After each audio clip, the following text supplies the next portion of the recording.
The seal people in my novel Thunderer represent the historical people known to archaeologists as the Pitted Ware culture. Because it's about the people in Gods of Bronze and covering the 3rd millennium BC, this video series is called People of the Bronze Age. But as with the video on the funnel beaker, the Pitted Ware were not in fact a Bronze Age people. Existing from about 3500 to 2300 BC, this was a hunter-gatherer fisher culture of southern Scandinavia, thriving along the coasts of Sweden, the Danish Islands, Jutland, and a bit of Norway. The Pitted Ware people were maritime hunters who lived separately to the Neolithic farmers who dwelled inland in the same regions. Unlike most of their earlier Mesolithic ancestors, they used pottery with the distinctive decoration that gives them their name, and they used it extensively. Although pottery had also been used by the earlier Ertebal culture and was used by the contemporary Pitcomb ware culture, the use of pottery was generally speaking a defining feature of the Neolithic for archaeologists, and that fact, along with their late survival, led many to conclude that the Pitted Ware were funnel beaker people who had transitioned to a maritime hunting way of life, largely abandoning farming. And that made sense because some domesticated pig remains had been found on some of their sites, along with other evidence such as their close geographic proximity to the funnel beaker people and their regular trading with them. But once again, ancient DNA analysis has shown conclusively that this isn't the case. The people of the Pitted Ware culture were a genetically homogeneous and distinct population descended from the earlier Mesolithic Scandinavian Hunter-Gatherers. Thunderer takes place in the early 3rd millennium BC, when the Corded Ware people were moving in and merging with and replacing the funnel beakers. The new dynamics developing due to the appearance of these new peoples drives the conflict in the story. And from about 2800 BC, the Pitted Ware culture coexisted with the battle axe culture, which, as I said in my Corded Ware video, was the local variant of the Corded Ware in southern Scandinavia.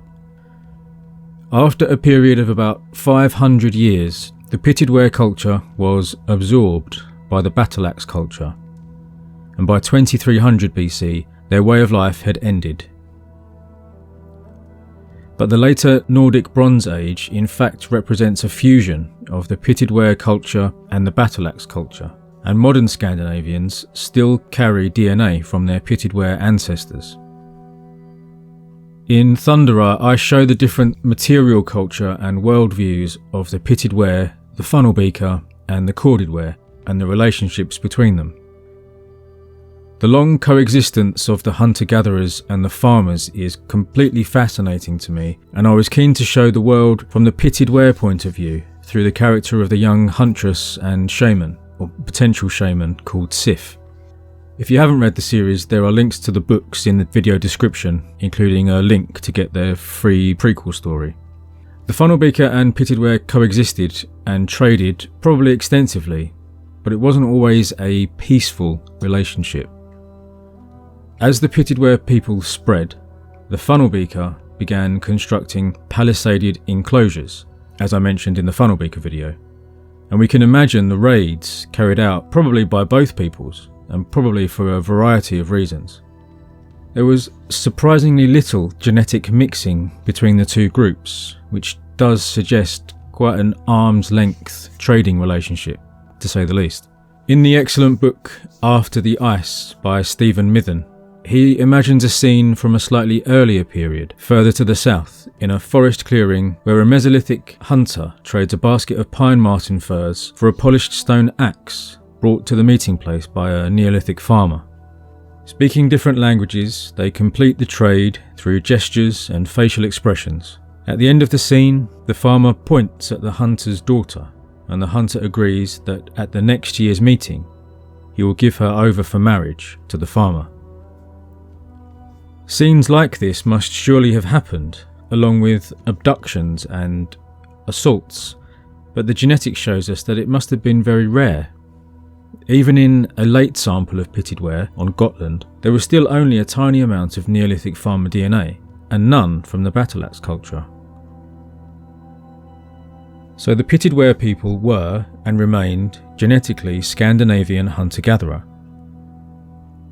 These people were the Mesolithic inhabitants of Scandinavia, who were a unique and distinct mixture of the Western hunter-gatherer people of Western Europe and the Eastern hunter-gatherers of Eastern Europe. Perhaps surprisingly, the largest Eastern hunter-gatherer component was found in the western part of Scandinavia. But this is in fact because the Eastern hunter-gatherers spread from the north along the coast and down the coast of Norway. I mentioned in an earlier video that the Funnelbeaker people had a high incidence of blonde hair and blue eyes, and it's interesting too that the Scandinavian hunter-gatherers inherited blue eyes from their Western hunter-gatherer ancestors, and their pale complexion from their Eastern hunter-gatherers, which also perhaps contributed to the phenotype of modern Scandinavians. I should say also that they have no relationship to the Sami people, who migrated from the east into northern Scandinavia far later than this period.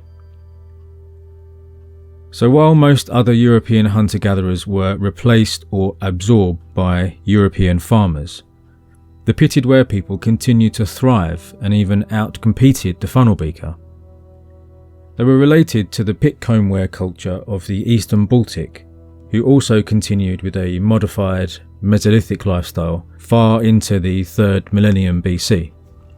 In Thundera, the other cultures call the Pitted Ware the Seal people, because they hunt seals, trade seal meat and oil, and wear sealskin clothing. And that's what they did historically. Utilising the enormous nutrition available from the sea, most notably perhaps that of the fats provided by seals, was of enormous benefit to them. They also hunted porpoise and whale and fished the sea, and this fact, along with their distribution across the Baltic, Skagerrak and the Kattegat, demonstrates their mastery of the seas. There are powerful currents and choppy waters here, and the Pitted Ware got around in logboats. There have been a few Mesolithic boats discovered by archaeologists, and by the time of the Pitted Ware, this was an ancient and well-mastered technology. These people must truly have been at home on the water, and would have had a deep relationship with the sea and the animals within it. At one point in Thundera, the whole village leaves together in many boats, and there is a crossing of the sea at night.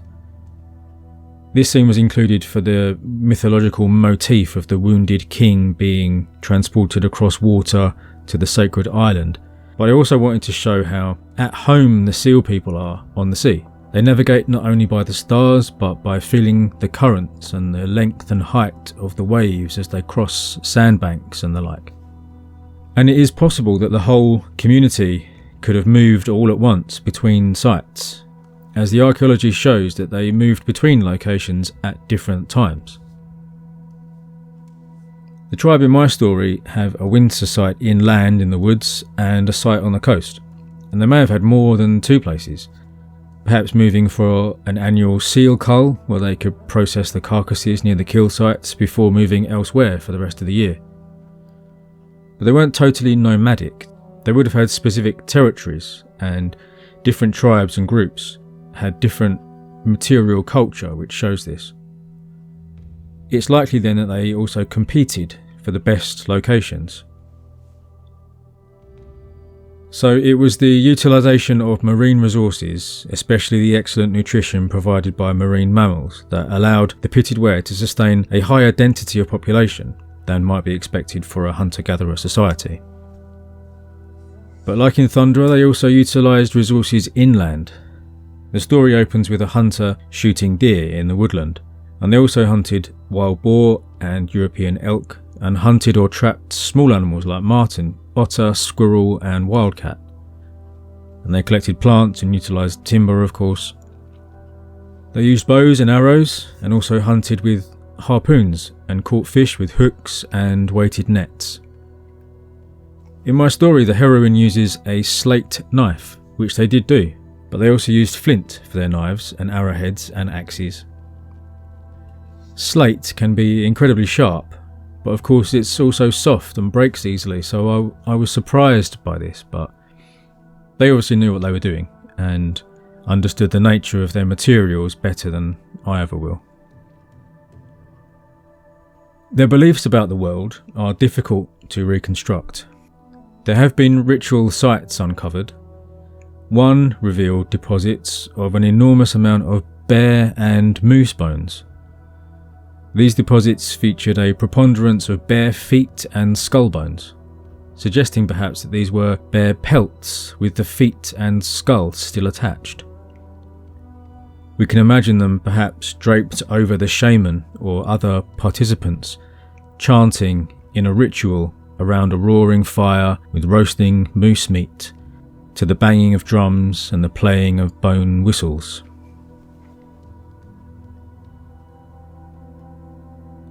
The shamanism in Thundera is necessarily an assumption on my part, but it's based on the beliefs and practices common to other North Eurasian peoples, recorded in historical times.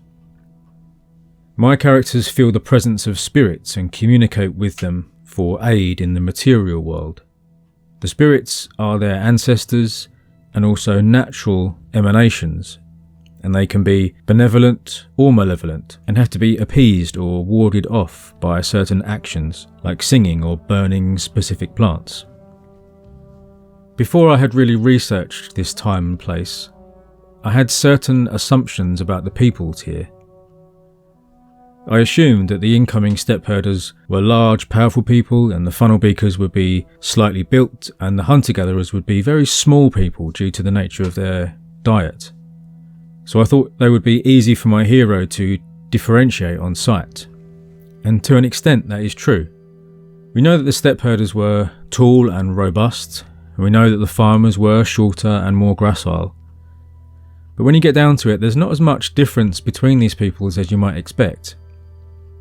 Which makes sense because the steppe herders were descended from Eastern hunter-gatherers, Western hunter-gatherers and Caucasus hunter-gatherers. And the Scandinavian hunter-gatherers were descended from Western hunter-gatherers and Eastern hunter-gatherers. And the funnel beaker had early European farmer DNA, which originated in Anatolia via some combination of Western hunter-gatherers and a small amount of Caucasus hunter-gatherers, along with a small amount from the Natufian first farmers of the Levant. And since moving through Europe, they had only gained more Western hunter-gatherer DNA. So, although they had all developed differently over the millennia, they were all ultimately, to a large extent, different mixtures of the same related groups. The Western steppe herders were bigger and more aggressive, but they wouldn't have looked vastly different. I was surprised to find that the earliest examples of the Western blue eyes and the Eastern fair hair are found at roughly the same time, about 6500 BC, in Scandinavia, in Romania and in Anatolia. These are regions where these groups were first merging at this time, and this combination of phenotypes continues to be relatively unusual until the emergence of the globular amphora culture and the funnelbeaker culture. Phenotypes can and do change over time, even without any further admixture, however, and it seems that the pitted ware people had become more physically cold adapted. So the lengths of their lower limb bones had shortened, and their noses had narrowed over time. Not drastically so perhaps, but the facial features and limb proportions would likely have been noticeable to outsiders. Nevertheless, they were robust, strong, powerful people. And it would be wrong to imagine that the incoming steppe herders were preying upon weak and vulnerable and innocent peoples. Because far from being the peaceful or even matriarchal societies the Neolithic farmers are sometimes claimed to be, the funnelbeaker, for example, carried disc-shaped stone maces for cracking in the skulls of their enemies. And the pitted ware people may well have used antler clubs to kill each other. One study showed more than 10% of the pitted ware skeletons analysed had been killed by violence. And of course not all mortal wounds will be shown in the bones, so the real homicide rate might be higher. And the funnelbeaker were frightened of them enough to build palisades around their farmsteads and ultimately to move away entirely in some cases. All of these people then were incredibly hard and tough and physically capable. And remember that the funnel-beaker genes continued in the later corded ware people, and the pitted ware genes continued in the battle axe culture. So they were strong enough not to be extinguished, and elements of their mythology and their understanding of the world continued to inform the later Nordic Bronze Age, and the modern people of Scandinavia are in part descended from them too. Ultimately, however, their way of life could never support the population density of the farmers and herders of the battle axe culture, and that was why they were absorbed into them by 2300 BC. But that is an astonishingly late date for the continuation of the Mesolithic approach to life in Europe. We can be sure then that the pitted ware were a remarkably special and impressive people who we should remember with great admiration. Future videos in this series will include the Kukatani Tripilia culture and the Middle Dnieper culture, as well as the megalithic culture of Britain and the Bell-Beaker people.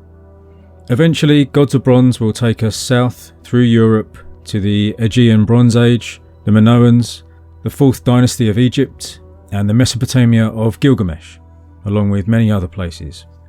So if that's of interest to you, please do subscribe.